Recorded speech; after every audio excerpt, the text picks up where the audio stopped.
It was a warm morning in early September 1989 when the Sullivan sisters, Margaret and Claire, ran out of their small-town home in Cedar Valley, Indiana. The sun glimmered across the cornfields that surrounded their modest neighborhood, and the air smelled faintly of autumn leaves mixed with the earthiness of the nearby river. Children's laughter floated through the streets, mingling with the hum of passing cars and the occasional bark of a dog. Margaret, 16, tall for her age, with dark auburn hair, had always been the more adventurous of the two. Claire, 14, quieter, with a shy smile and careful movements, followed her sister loyally. That morning, they had decided to explore the abandoned barn at the edge of the farmland, a place whispered about among the neighborhood kids, but rarely entered. Their mother, Elaine Sullivan, had been in the kitchen, preparing breakfast. The smell of sizzling bacon filled the house as she called for them. "Girls, breakfast is ready." But the two had already dashed past the garden gate, heads full of secrets and the thrill of forbidden adventure. The town remembered that day with a mixture of sorrow and disbelief. When the girls did not return by midday, Elaine first assumed they had simply lost track of time. But as hours stretched into the afternoon, panic set in. She called friends, searched the neighborhood, and finally contacted the local police. Detective Robert Hayes took the case personally. "We'll find them," he told Elaine, though his eyes betrayed his uncertainty. Disappearances in Cedar Valley were rare, and never of children who vanished without a trace. The investigation began immediately. Officers combed the cornfields, the riverbanks, and the abandoned buildings. Neighbors recounted the girls' last known movements. Margaret's notebook, found near the old barn, contained sketches of surrounding area and notes about secret hiding places, hints of adolescent curiosity, never imagining the danger that lurked. Days passed. Flyers were posted. News spread to neighboring towns. And still, there was no sign of Margaret and Claire. The Sullivan household became a place of anguish. Elaine's hair turned streaked with gray in the months that followed, and her husband, Thomas, spent nights patrolling the streets, hoping against hope to find his daughters. The community, tight-knit yet quiet, whispered theories. Some suspected kidnapping. Others imagined the girls had run away, perhaps angry with parents or seeking freedom. But the truth, unknown to anyone, was far more complex. The sisters were alive, though entirely removed from the world they had once known. In a remote house several counties away, they were raised by a family who had found them wandering near a deserted highway. Margaret and Claire, only children themselves, had no memory of the Sullivan home or their family's life. Their memories were fragmented, hazy snapshots of a morning that had ended in fear and confusion. For years, the world believed the girls were gone. Authorities conducted exhaustive searches, interviews, and even consulted psychics, a gesture of desperation more than efficacy. But every lead ended in disappointment. Cedar Valley mourned them quietly, their absence a wound that never fully healed. At night, Elaine would sit by the window, staring at the empty street and praying. "God, let them be safe," she whispered repeatedly. "Bring my daughters home." She never stopped believing. Even as months turned into years, she kept their rooms intact, clothes folded as if waiting for their return. Friends suggested she move on, but Elaine could not. Every photograph, every keepsake, every memory of the girls' laughter was a tether to hope, fragile but unbroken. Meanwhile, Margaret and Claire grew under the care of the family who had found them, unaware of their true origins. They learned routines, chores, and lessons as any children would. They attended school, made friends, and celebrated birthdays, but there was always a shadow of unease, a sense that something was missing, a vague recollection of other voices, other faces, other love. As the years passed, the sisters developed a unique bond, inseparable yet silent about their pasts. Margaret often spoke of dreams where she felt she was running through a field, being called by someone she couldn't see. Claire sometimes woke in the middle of the night, whispering a name she couldn't fully remember, eyes wide with the terror of forgotten truths. No one could have predicted that, after 36 years, those dreams, fragmented memories, and distant echoes would lead to an astonishing revelation. In the meantime, the town of Cedar Valley carried on, holding memorials quietly, engraving the girls' names into the collective consciousness as symbols of loss and longing. The case of the Sullivan sisters remained unsolved, a ghost in the town's history, a cautionary tale whispered between parents and children. And so, the sisters' lives continued, parallel to the ones they had lost, unaware that the world they had been taken from still remembered them, still hoped for their return, and still awaited the day the impossible truth would emerge. The house stood on the outskirts of Millstone County, far from the familiar streets of Cedar Valley. It was an aging structure, with chip paint along the windowsills and a porch that creaked underfoot, but inside it was warm and orderly. The curtains were always drawn during the day, and the hum of the refrigerator was the only constant sound. For Margaret and Claire, it had been their entire world for decades, a place of security, monotony, and a strange, quiet comfort that neither fully understood. They called the couple who had raised them aunt and uncle, though no blood connected them. Mr. and Mrs. Hall had appeared one morning on the highway, startled to find two young girls wandering, frightened and disoriented, clutching a tattered backpack. They had taken the girls and immediately moved them to their home, and insisted they never leave for fear of the outside world, though they never explained why. The Hall household became a cage disguised as sanctuary, a place where the sisters grew, learned, and survived, yet remained trapped in an invisible prison. The first years were a blur of routine. Margaret and Claire woke at 6, ate porridge for breakfast, and walked to a small room at the back of the Hall house where Mrs. Hall conducted lessons. The curriculum was simple: reading, arithmetic, and manners. Outside of lessons, chores occupied most of their time: cleaning, gardening, cooking, and maintaining the house. The sisters developed a rhythm, a carefully measured existence that left little room for questions, much less rebellion. The Hall's rules were rigid: no speaking to strangers, no venturing beyond property, and absolutely no mention of their past. "You must forget the world outside," Mrs. Hall would say. "It is dangerous. The less you remember, the safer you are." And so the sisters obeyed. For Margaret, the more adventurous and questioning of the two, the house was simultaneously a prison and a canvas. She painted in secret, creating landscapes of a world she could barely recall but longed for, a place with open fields, rivers, and a sky that stretched endlessly. Claire, quieter, retreated into books. She memorized stories, living vicariously through characters who would go anywhere, do anything, and yet always return home. Together, the sisters shared whispers at night, fleeting fragments of dreams and sensations that hinted at a life beyond the walls. "I feel like I've been somewhere before," Margaret once murmured in the dim glow of their bedroom lamp. "I dream of a house with a big window and sunlight. I can see my mother there. I can feel her." Claire shook her head. "You dream too much. We have our home. We are safe here." Yet even as she spoke, Claire felt the tug of something unnamed, a hollow ache in her chest that no routine or lesson could fill. Both sisters carried an unspoken understanding that their past existed somewhere just beyond reach. Life in the Hall house was punctuated by small freedoms. Margaret and Claire could explore the woods behind the property, feed the chickens, and wander near the creek. These excursions, carefully monitored by Mr. Hall, became the sisters' entire connection to the outside world. They learned the rhythm of the seasons, the cycles of birds and insects, and the changing light across the fields. Nature became a companion, a quiet solace that filled the gaps left by the Hall's strict rules. Despite the monotony, there were moments of joy. Margaret painted vibrant scenes of the woods and the creek. Claire wrote delicate stories about girls finding secret doors and hidden friends. They celebrated birthdays quietly, shared whispered jokes at night, and created a language of gestures and small traditions that belonged only to them. These moments were precious, but they were also a reminder that the world outside existed without them. Neighbors in Millstone County had noticed the girls, though only peripherally. The Halls rarely socialized, and the sisters were never seen beyond the property. Occasionally, a delivery person or a traveling salesman would see them through the windows, waving politely before being waved off. The town assumed they were the Halls' children or nieces. No one questioned their origins.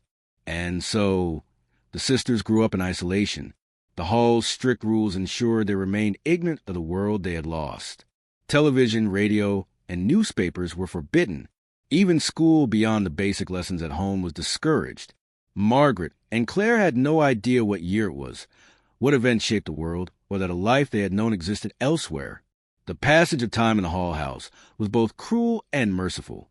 The sisters aged, becoming young women, without realizing how much of their identity was missing. They celebrated milestones quietly. First periods, first feelings of attraction, first dreams of independence. Yet these moments were overshadowed by the knowledge that they could never leave the property, could never explore the wider world. Their understanding of normalcy was confined to the boundaries of the Hall estate. At night, they sometimes whispered to one another, piecing together vague memories. The smell of a different kitchen, the sound of a different voice, laughter that had once been familiar. They did not know the source of these memories, only that they were fragments of life that seemed both foreign and essential. Margaret would often say, "I feel like I'm living someone else's story. Not mine, but I don't know whose it is." Claire would respond quietly, "We have each other. That is ours. Always." For the Halls, the routine continued without disruption. They believed they were protecting the girls, shielding them from a dangerous world. But unknowingly, they had created a different kind of danger, a life devoid of choice, knowledge, and freedom. It was only a matter of time before the fragile equilibrium would begin to crack. Through the curiosity of the sisters, through unexpected encounters, or through the relentless work of fate, Margaret began to notice inconsistencies. Letters that had never arrived, the absence of certain holidays, the subtle difference in neighbors' stories. Claire, though more cautious, sensed it too, a world existing just beyond the woods, full of light and laughter, a world that whispered of something missing. One autumn evening, Margaret ventured closer to the road than she had ever dared. She caught sight of passing cars, distant lights of a town she did not know, and the faint outline of a highway sign. She turned back quickly, heart racing, but the sight had left a mark, an imprint of a life that might still exist outside the Hall estate. Years passed, and the sisters continued their delicate balance between obedience and curiosity. Margaret's sketches became more detailed, more expansive, reaching toward the horizon of a life she could not name. Claire's stories grew darker and richer, filled with characters searching for missing pieces of themselves. They clung to each other, sharing the fragments of identity they could not name, supporting one another against the invisible walls of their confinement. The Hall House, once a sanctuary, had become both a prison and a testament to survival. Margaret and Claire learned resilience, resourcefulness, and loyalty. They learned to navigate fear, uncertainty, and control. But they had no idea that the world outside still remembered them, still grieved for their absence, and still hoped for a miracle that would shatter the invisible walls keeping them hidden. And so, the sisters lived, unaware of the true story of their lives. They were loved, protected, and guided, but only within the narrow confines of the Hall estate. The world beyond remained a mystery, a place both terrifying and irresistible. For 36 years, Margaret and Claire had called the Hall House their home. And for 36 years, Cedar Valley waited, praying, hoping, and imagining the impossible, that the sisters were alive, somewhere, and one day would return to the arms that had never stopped longing for them. Little did anyone know that day would come, unannounced, and it would bring shock, disbelief, and a story of reunion that no one could have imagined. For Margaret and Claire, the days had always followed a familiar rhythm. Chores in the morning, lessons in the afternoon, small excursions near the woods behind the Hall House, and evenings filled with whispered conversations and shared secrets. Yet beneath this rhythm, subtle dissonances began to emerge, like faint cracks in a wall long considered impenetrable. Margaret noticed them first. It was a warm spring morning when she woke from a dream that felt more like a memory. She stood by the window, brushing strands of auburn hair from her face, and stared at the distant horizon. She remembered a river, clear, wide, and flowing past a house that was not the Hall home. She remembered laughter, the scent of fresh bread, the gentle voice of a woman calling her name. She blinked and the image dissipated, leaving her alone in the familiar, muted light of the Hall bedroom. Claire noticed similar sensations. She had been reading in the small study, when a phrase from a book jarred something loose in her mind. She imagined a kitchen that smelled of cinnamon and coffee, sunlight streaming across a wooden table, a mother's hands, rough and tender at the same time, wiping crumbs from a counter. Claire shook her head, trying to chase the vision away. It felt impossible, absurd even, but it left her uneasy. I dreamt of it again, Margaret said that evening as they sat by the fireplace, drawing in silence. A house, a woman, someone calling me. Claire looked up, eyes wide. I've had the same dream. Sometimes I remember voices, names, but I can't place them. It's like they're from another life. The sisters exchanged a glance, their shared unease confirming what neither had dared admit. Something about the world beyond the Hall estate had been hiding from them all along. These fragments of memory became more frequent over the following months. Margaret would wake with vivid recollections of streets lined with unfamiliar trees, the echo of footsteps in hallways she did not recognize, the feel of her mother's embrace. Claire's dreams carried fragments of song, laughter, and whispered conversations that seemed to have occurred decades before her current life. It was subtle at first, easy to dismiss as imagination or dreams shaped by the monotony of the Hall household. But the intensity grew. One afternoon, while walking near the edge of the woods, Margaret stumbled upon a rusted metal sign partially buried in dirt and weeds. She brushed away the grime and read the faded letters. Cedar Valley. Her heart stopped. Cedar Valley was a town she had never known, but somehow felt connected to. Her pulse quickened. Claire, look at this. Claire knelt beside her sister, tracing the letters with a trembling finger. I've heard that name somewhere, but I don't know where. From that moment, the sisters' curiosity ignited a quiet rebellion against the life imposed upon them. Margaret began sketching maps of the area around the Hall house, noting landmarks and roads that seemed familiar in ways she could not explain. Claire meticulously recorded their routines, small discrepancies, and fleeting memories, hoping that patterns might reveal something larger. Each fragment of memory became a clue, though still shrouded in confusion. Margaret remembered a bluebird that sang in the mornings, a garden full of tulips, and the smell of fresh bread. Claire recalled a warm hand holding hers, the sound of father's laughter, and a kitchen where the sun seemed to linger. These images were vivid, yet fleeting, dissolving upon waking. Together, they began to piece together an outline of a world that existed beyond the Hall estate, a world that felt not only real but achingly familiar. Their growing awareness did not go unnoticed by the Halls. Mrs. Hall, perceptive and controlling, began to tighten her grip, insisting the sisters focus on household chores and lessons rather than daydreaming. Too many thoughts outside the house are dangerous, she warned. It confuses the mind. It weakens the spirit. Margaret resisted quietly, sketching and exploring in secret. Claire, though more cautious, supported her sister in subtle ways, leaving maps and notes hidden under floorboards, sharing recollections of dreams that felt like memories. They were careful, knowing that discovery could result in punishment, yet determined to follow the threads of their past wherever they might lead. One day, while cleaning the attic, Margaret found an old box hidden behind a stack of blankets. Inside were faded photographs, yellowed letters, and documents that had somehow survived decades of concealment. Her hands shook as she sifted through them. Portraits of two girls, herself and Claire, unmistakable yet younger, posed with a woman and a man she instinctively recognized as parents. Claire, look at this, Margaret whispered, voice barely audible. Claire dropped the feathered duster she had been holding, leaning over her sister's shoulder. She gasped, her eyes widening as she recognized her own faces staring back at them from the photographs. This can't be. These are us? Margaret nodded, tears brimming. It is. But we don't understand. Who are these people? The letters told fragments of their early life. Birth records, school reports, and notes from their parents expressing worry and hope. They spoke of days when the girls were happy, carefree, and loved.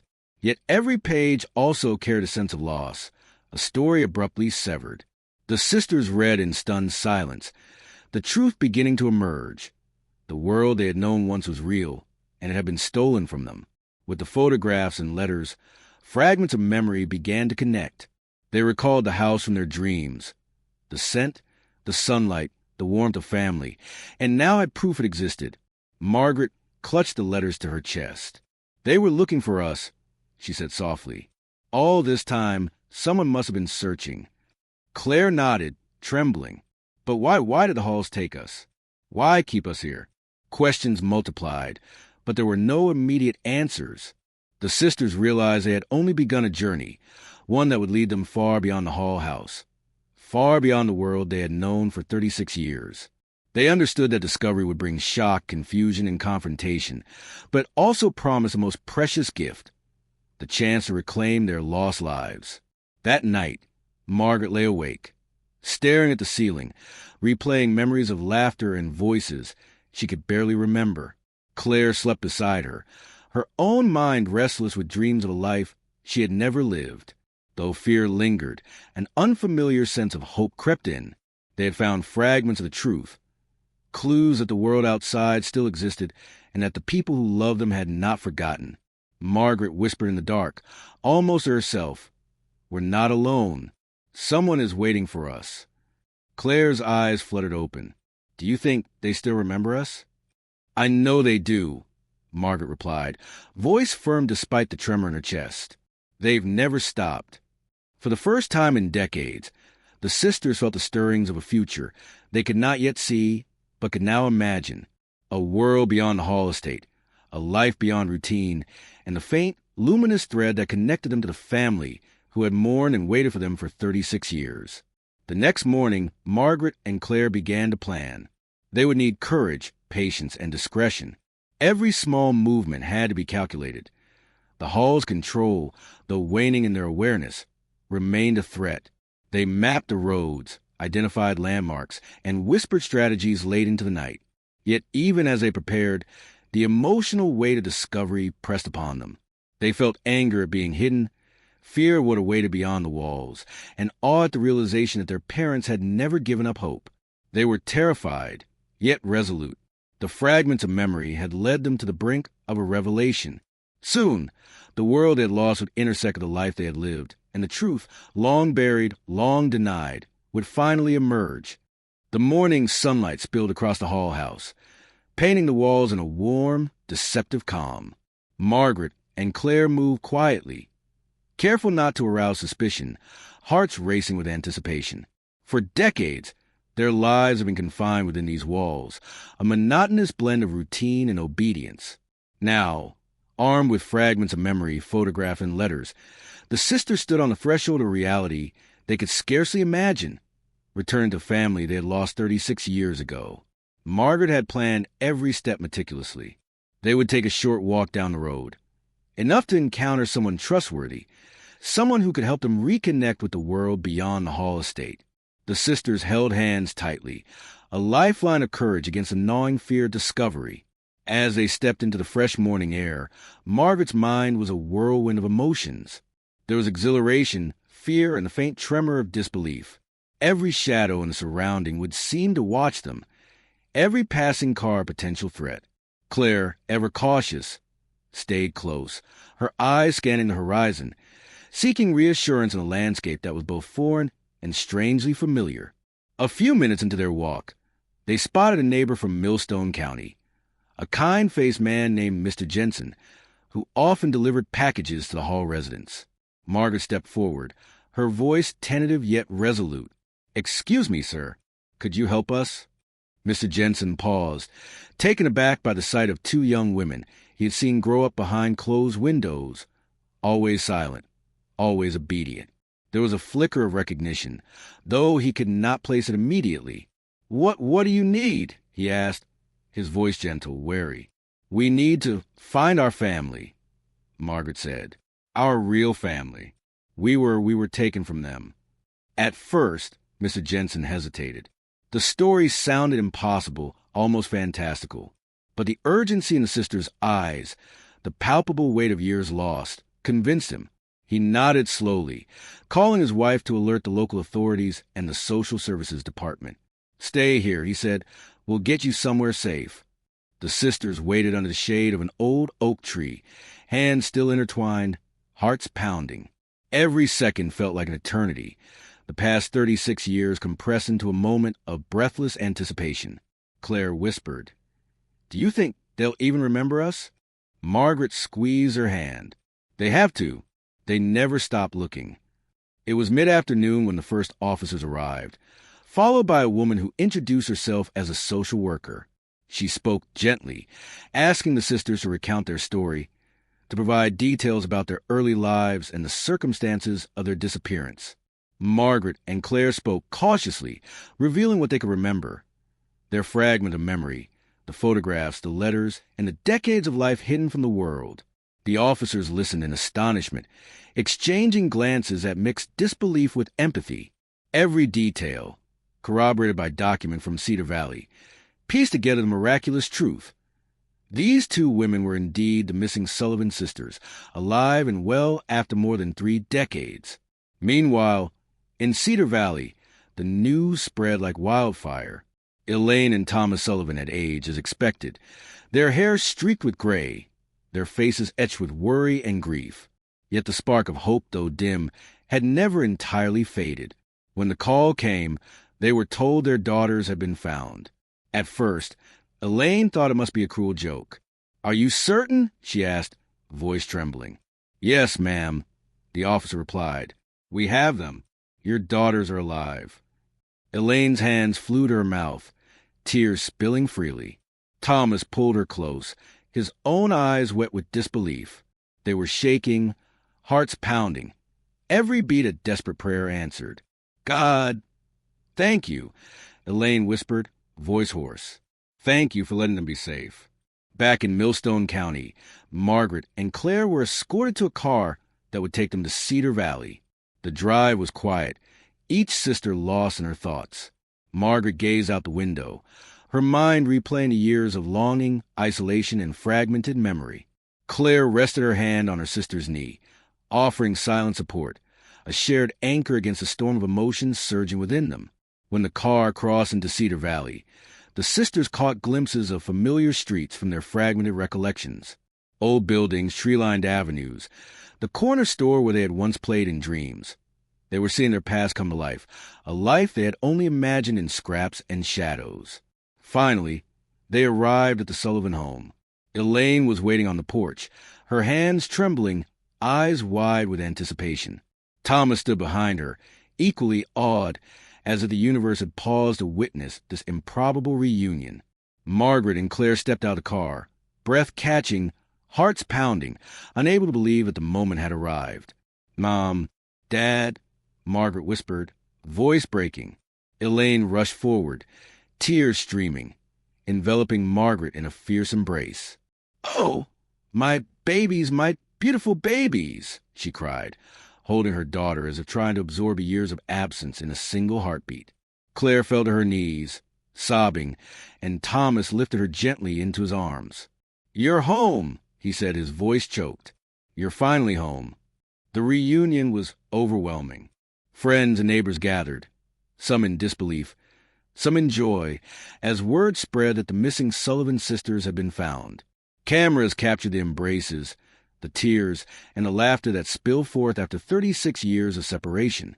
Margaret and Claire clung to their parents, absorbing the love they had been denied for decades, their hearts both heavy with lost time and light with the relief of return.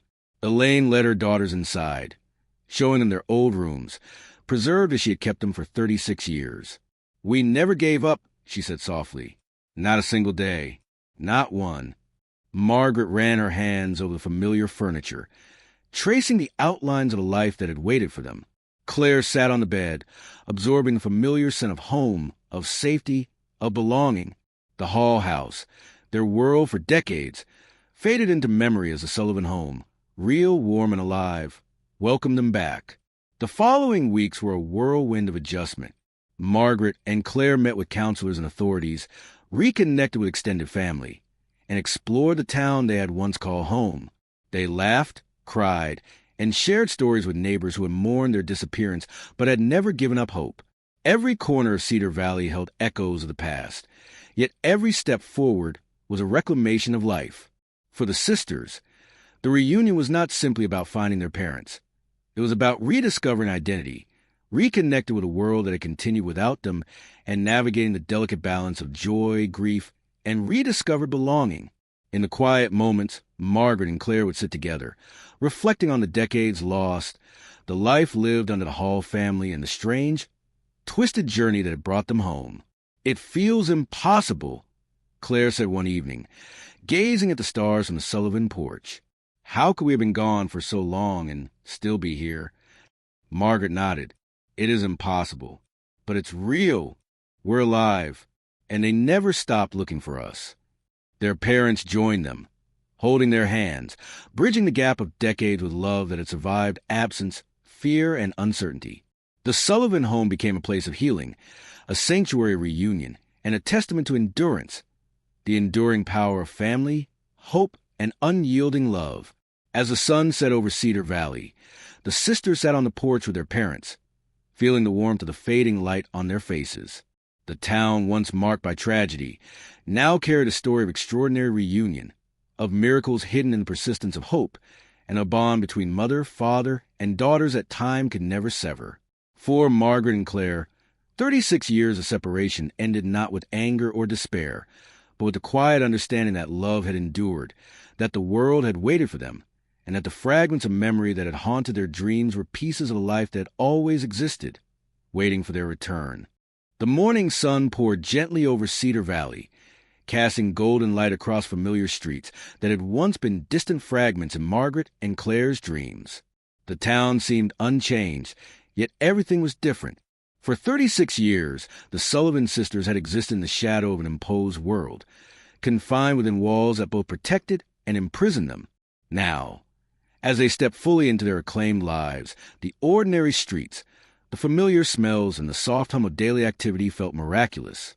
Margaret and Claire walked together through the town, holding hands, sharing glances that spoke volumes.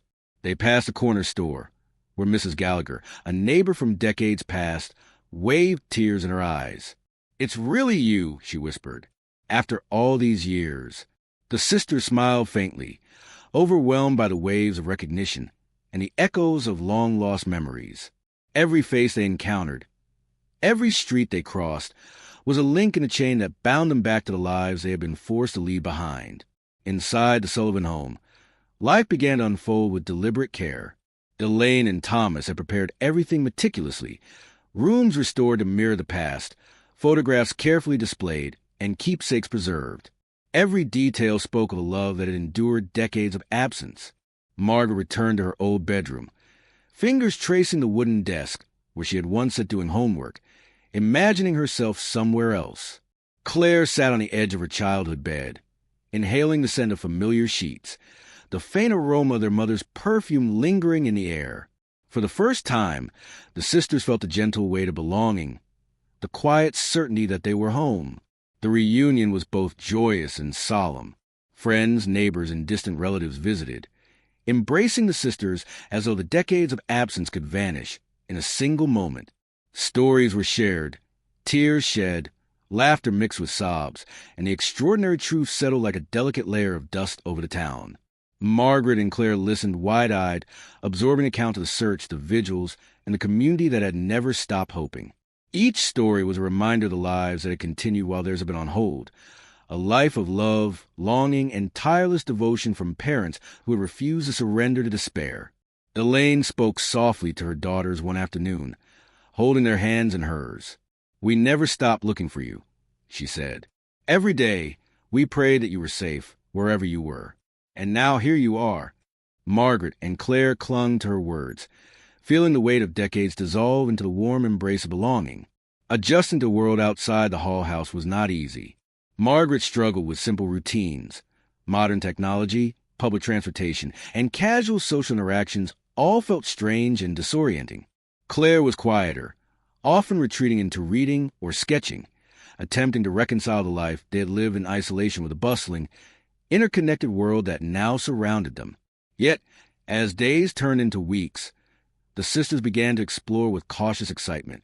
They revisited their old neighborhood, spoke with former classmates, and retraced the streets they had once imagined in dreams. Each encounter, each memory, was a thread connecting past and present, weaving a tapestry of identity that had been torn and left frayed for decades. Despite the joy of reunion, shadows of the past lingered. The years spent under control of the halls had left deep impressions, mistrust, hesitation, and a lingering fear of abandonment. Therapy sessions helped, offering a safe space to confront trauma, to articulate feelings long buried, and to understand a life they had been denied. Margaret sometimes cried quietly, overwhelmed by anger and grief, while Claire found solace in writing, capturing the complexity of their journey in words that were at once healing and clarifying. Yet even as they faced the weight of these emotions, hope remained steadfast. Every smile from their parents, every laugh shared together, every small victory in reconnecting with the world reinforced the truth they had longed for. They were not lost. They were found. They belonged. The media coverage brought both astonishment and attention.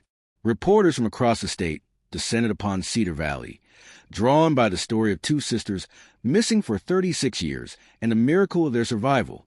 Margaret and Claire met the attention cautiously, protective of their emotions and boundaries, but they could not escape the overwhelming sense that their story resonated far beyond their family, a testament to hope, resilience, and the unbreakable bonds of love. In interviews, Margaret spoke softly. "We lost so many years, but we found each other and we found our family. That is what matters." Claire added, "The past shaped us, yes, but does not define us. We are alive. We are together. That is enough." As autumn approached, the Sullivan family settled into a rhythm that blended the old and the new. Evenings were spent around the dinner table, sharing meals, recounting stories, and reclaiming years of connection that had been denied. Weekends brought outings to nearby parks, visits with extended family, and small excursions that had once been beyond imagination. Margaret resumed painting, this time capturing Cedar Valley in all its vivid detail. The river, the cornfields, the streets of her childhood. Claire wrote stories inspired by their experiences, transforming memory and trauma into creative expression. Both sisters found purpose in connecting their past with the present, turning absence into a powerful testament of survival and resilience. In quiet moments, the sisters would speak of the halls. There was anger, confusion, and sorrow, emotions complicated by the understanding that those who had hidden them had also kept them alive. "They kept us safe in a way," Margaret said once, eyes distant, "but they stole our world." Claire nodded. "We have to forgive, maybe not for them, but for ourselves. To move forward, we can't carry only the weight of anger." The conversation was a turning point. They realized that their reclamation of life included grappling with the past, acknowledging the pain, and asserting the right to a future defined by choice, love, and freedom. Time moved forward, and Cedar Valley became a place of healing rather than loss. The town embraced the sisters not only as symbols of reunion, but as reminders of endurance and the strength of hope. Every festival, every gathering, and every quiet street carried echoes of the story that had touched countless hearts. Margaret and Claire, once hidden and voiceless, now spoke their truth with courage, resilience, and dignity. The final morning of their first autumn back in Cedar Valley was quiet and reflective. Margaret and Claire sat on the porch, hands intertwined, sunlight warming their faces. Elaine brought tea, Thomas read the morning paper, and the town outside buzzed of life that no longer seemed unattainable. Margaret broke the silence. "Do you ever think about the years we lost?" Claire nodded. "All the time. But we can't live there anymore. We have each other, and that is what matters." Their mother smiled, brushing a strand of hair from Margaret's face. "The years you were gone were filled with hope, and now they're filled with life." Margaret and Claire exchanged a glance, understanding that life had finally returned to them, whole and unbroken. They had been missing for 36 years, yet in this moment, they were no longer lost. As the sun set, casting a warm glow across Cedar Valley, the sisters reflected on the extraordinary journey that had brought them home, the fragment of memory that had guided them, the resilience that had carried them through decades of isolation, and the unwavering love of a family that never stopped searching, all converged into a moment of quiet triumph. For Margaret and Claire, life had been reclaimed, not merely returned, but transformed. The past, though painful, had forged a connection to the present that was unbreakable. Love, hope, and endurance had triumphed over loss and separation. And as the first stars appeared in the evening sky, the sisters, together with their parents, understood a profound truth. No matter how long the absence, no matter how deep the shadows of time, the heart remembers and love endures.